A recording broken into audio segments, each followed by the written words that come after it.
Hi class. This is a lecture on chapter 26, probably just an introduction to the chapter, right, that we're going to be going over. Chapter 26 is really the last chapter that discusses tonal music in a sense that we can use Roman numeral analysis to an extent to analyze this music, right? Right, what we're getting into now is post-romantic. We're even getting into pretty much almost post-nationalism as well.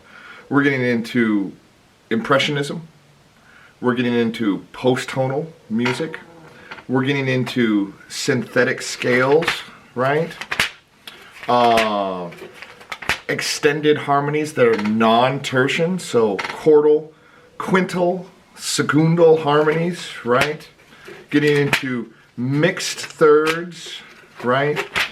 Split thirds, I should say, not mixed thirds. Some people call it that, right? Pandiatonicism, parallelism, and that should pretty much wrap up the chapter. So if you haven't already, let's open up our book. This is page 463, and we're just gonna go, and I'm gonna summarize this chapter as we go along, right? I'm gonna try to split these lectures up so you're not sitting there and having to rewind or rewatch a 27-minute video.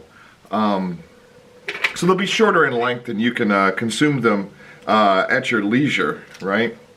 So the first thing we're gonna talk about is the traditional tonal system, and how during this time it had been essentially stretched to its limits. Remember, we talked about all these borrowed chords by using altered scale degrees. We also talked about extended tertian harmony, right? In chapter 25, we talked about kind of Wagnerian counterpoint, where this increased chromaticism in the lines caused chords to just appear within the texture of the music that had no real relationship to the key that we're in. Let's go to the second chapter of the introduction. Throughout the unfolding of the 20th century, we can see each of these paths branching off in various directions, creating a vast array of musical styles, right? We see jazz, pop, film music, right, come up through this period. Ragtime, right? It's really big, really big. The minstrel shows, right? Tin Pan Alley, right? But classical music really took a different direction, though it did borrow some elements from these, I would say, styles of music outside of the classical world, right? First one we're going to talk about is Impressionism. And I think we'll talk about Impressionism, and then we'll call this video an end. Impressionism is applied to the style of painting that sprang up in France, right? Late 1800s. I'd probably say 1870 to 1910, 1920, somewhere around there. I mean, you have to understand these dates are very ambiguous. Who really says that, oh yes, in this date, this era of music began? No, it's a gradual transition, just like with everything. You know, art forms evolve, right? But we can kind of say that, you know, late 1800s, very early 1900s. That's kind of where Impressionism music gained a foothold in Westernized music. It was a style of painting, right, like I just mentioned in France, right, where broad brushstrokes, right, created a general sense or feeling or backdrop or a painting scheme, right, that you can look at. And impressionistic art is really meant to be viewed from far away, right? That it's, if you stand up very close to an impressionistic painting, it's just going to look like a blur of colors. But the second you remove yourself and look at the macro, the picture becomes very clear, though not with necessarily defined lines that we would see in other art, such as Renaissance, right? Or even neoclassical. Just to give you an example, I can't forget the artist's name, the painter's name, but he painted the same view of a cathedral. I don't remember if it was Monet or Who? Anyways, painted a picture of the front of a cathedral, you know, kind of an upward-looking angle of the cathedral, and he painted the same cathedral, same painting, over and over, just at different times of the day. I believe there's 6 or 8 different paintings that are depict the front of this cathedral, and how it looks, how the shadows interact with the architecture, how the light plays off of the different statues and stuff. And so it kind of gives you an idea and a sense of a place and a time and essentially an emotion.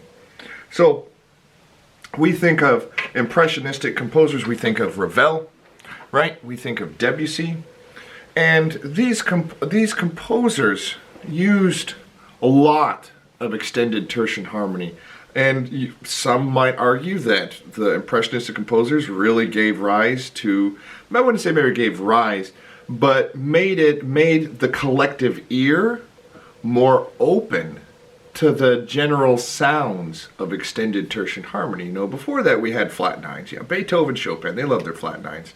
Wagner, he was more concerned about chromaticism and the lines, the melodic lines. Whereas Debussy and Ravel were very much more concerned with the color of the sound, right? The timbre of the instruments and the interplay between the balance of chord tones and how they interplayed. Probably one of the most famous, let me get back here to my music library, probably one of the most famous pieces of music you'll hear in impressionistic music. This is actually really nice. I have my entire library behind me right now that I can pull from. Is the girl with the flaxen hair. You'll notice it in example 26-1, right?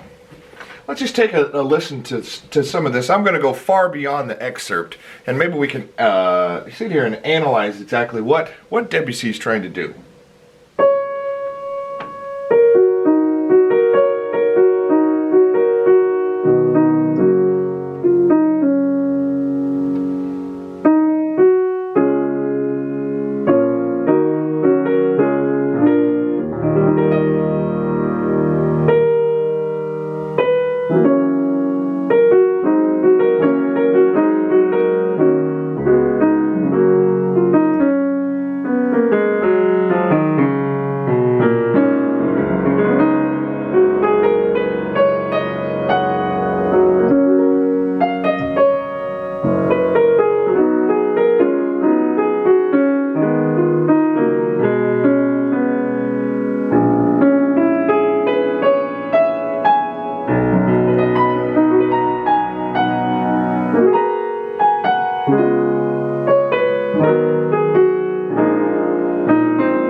About halfway through the piece of music, right?